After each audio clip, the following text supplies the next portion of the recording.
et bienvenue à notre condensé financier quotidien du dimanche. Je m'appelle Sophie et voici ce qu'il se passe sur les marchés aujourd'hui.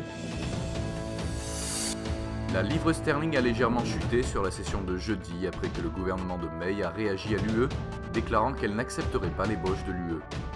L'euro était inchangé sur la session de jeudi après des pertes considérables cette semaine. Le focus est passé sur les PMI manufacturiers qui ont bien performé en Allemagne. L'or a posté des pertes brutales lors de la session de jeudi car les demandes au chômage aux États-Unis ont chuté à 210 000, bien en dessous de l'estimation à 222 000. La paire livre-dollar a montré une dépréciation solide sur les dernières sessions, chutant de 1,8%. L'indice du sentiment spéculatif est équilibré.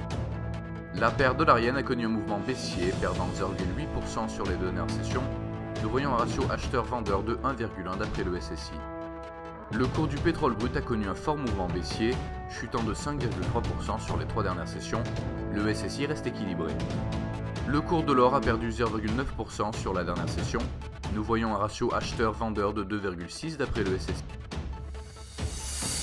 La décision de la Bank of Canada sur les taux d'intérêt mercredi à 15h GMT. La décision de la Bank of Japan sur les taux d'intérêt vendredi à 4h GMT. Et les emplois non agricoles aux États-Unis vendredi à 13h30 GMT.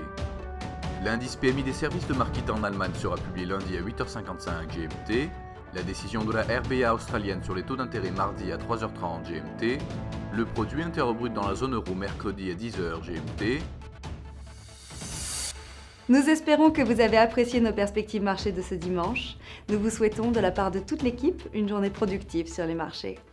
N'oubliez pas de vous connecter demain matin pour retrouver les dernières nouvelles et événements des marchés financiers.